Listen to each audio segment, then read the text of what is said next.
Sunday mornings have always been symbols of peace, safety, and faith. Families wake early, children are dressed neatly, hands are held tightly as they walk toward places believed to be sacred. For centuries, people trusted that within these walls, nothing evil could exist. But history tells a darker truth. This is the story of a Sunday Mass that began like any other and ended in silence that still echoes today. More than a century ago, there was a small town called Havenbrook. It was quiet, deeply religious, and isolated from the outside world. Everyone knew each other. Doors were rarely locked. Children played freely in the streets.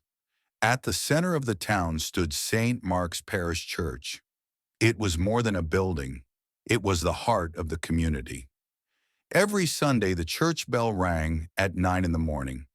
Parents sent their children to Sunday school without fear. Teachers were trusted.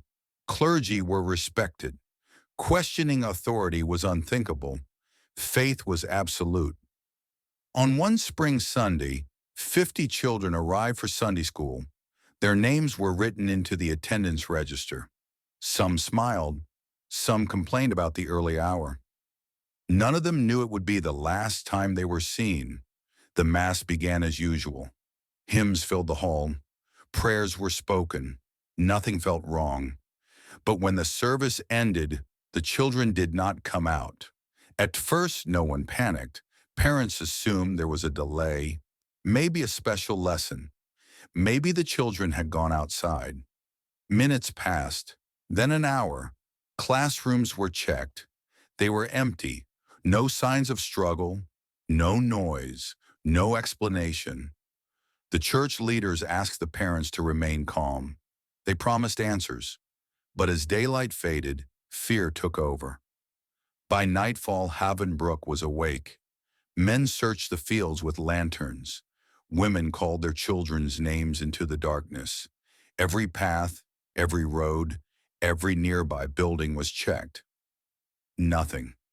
The church doors were locked, and trust began to crumble. Local authorities were informed, but action was slow. In those times, religious institutions held immense power. Investigations were delayed out of respect. Days passed. No children returned home. No official explanation was given. Instead, silence settled over the town. An investigation was announced, but it existed mostly on paper. Records show that no full search of church property was conducted. No independent investigators were allowed. Key witnesses were never questioned. Some documents later disappeared. Others were sealed. Parents who demanded answers were warned. Some were pressured to leave town. Others were labeled troublemakers. Grief was allowed. Questions were not. Within months, Havenbrook changed. Families moved away quietly. Graves were built without bodies. Sunday school attendance declined, but church services continued. Fear had replaced trust, and silence replaced truth. Years later, whispers began to spread. A former church worker spoke of underground rooms. A retired caretaker mentioned hidden corridors. Old ledgers referenced transfers without destinations, but no claim was officially recorded. Why? Because institutions protect themselves before they protect the vulnerable. This story is not about faith itself. It is about unchecked power. When authority cannot be questioned, abuse finds shelter. When reputation matters more than truth, victims disappear twice. Once in body and once in memory. Decades passed. The story faded from public conversation. But history does not forget. It waits. Nearly a century later, sealed church archives were reopened by chance. Inside were attendance registers, 50 names, marked in red. No follow-up records, no explanations. The discovery reignited old questions. Why were records hidden? Why were families silenced? Why was no proper investigation allowed? Public pressure forced an official response. A statement of historical regret was issued. No responsibility was accepted. No answers were given. For families who had waited their entire lives, it meant nothing. Justice delayed had become justice denied. The true damage of silence is not only what is lost, but what is passed on. Parents died without closure. Siblings grew up with unanswered questions. The community fractured.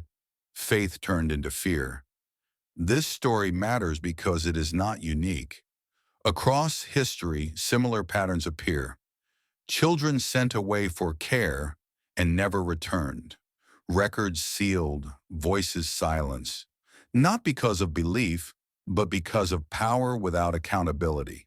Faith should protect the innocent. But when faith is used as a shield against truth, it becomes dangerous. Accountability is not an attack on belief. It is its safeguard. Today, laws exist because lessons were learned the hard way. Oversight exists because silence once destroyed lives. And stories like this must be told, not to spread fear, but to prevent it. The bells of St. Mark still ring every Sunday, but they no longer sound the same.